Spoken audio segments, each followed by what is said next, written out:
রান্না করেছি পেঁপে আলু ভাজি। আজকে পেঁপে আর আলু ভাজি করে দেখাবো।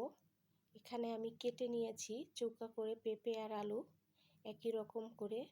তো ভালো করে ধুয়ে নিয়ে এবার সিদ্ধ করে নিব। তো দিয়ে দিচ্ছি ফ্রাই প্যানের মধ্যে পেঁপে আলু এবং সামান্য একটু পানি দিয়ে দিচ্ছি সিদ্ধ হওয়ার জন্য।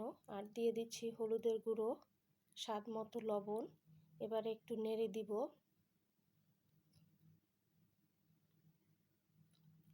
এবার ঢেকে দিব। কিছুক্ষণ পরে ঢাকনা খুলে আবারও নেড়ে দিব। আমি সিদ্ধ হওয়া পর্যন্ত অপেক্ষা করব।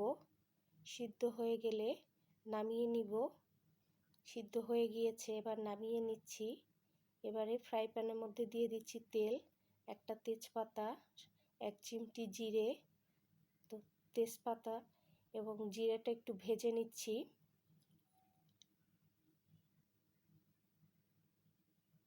এবারে দিয়ে দিব পেঁয়াজ রসুন কুচি। পেঁয়াজ রসুন কুচি দিয়ে ভেজে নিব পেঁয়াজ রসুনটা। এভাবে যদি পেঁপে ভাজি করে খেয়ে দেখেন, খেতে বেশ ভালো লাগবে। সকালে রুটির সঙ্গে খাওয়া যেতে পারে বা ভাতের সঙ্গে দুপুরে খেতে খুবই সুস্বাদু। পেঁয়াজ রসুনটা আমি ভেজে নিচ্ছি। এবারে দিয়ে দিব 2টা শুকনো মরিচ। এভাবে ভেঙে মাঝখান থেকে পেঁয়াজটা ভেজে নিব লাল লাল করে।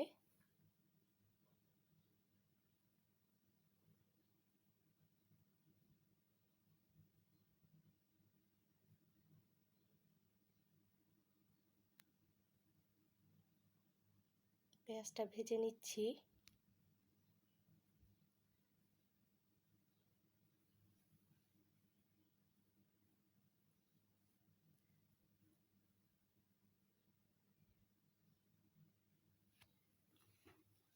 পেঁয়াজটা লাল লাল করে ভাজা হয়ে গিয়েছে।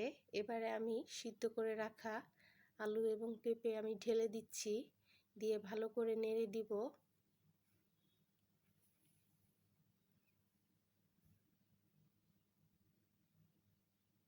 পানিটা শুকানো পর্যন্ত আমি ভাজিটা করব, পানিটা যাতে শুকিয়ে যায়।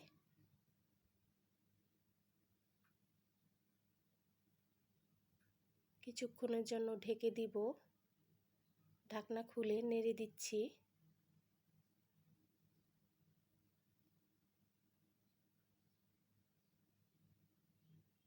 দেখুন পেঁপে সিদ্ধ হয়ে গিয়েছে, এবার নামিয়ে নিচ্ছি। তো রান্না হয়ে গেল পেঁপে আলু ভাজি। যদি রেসিপিটি ভালো লেগে থাকে অবশ্যই জানাবেন। ধন্যবাদ সবাইকে।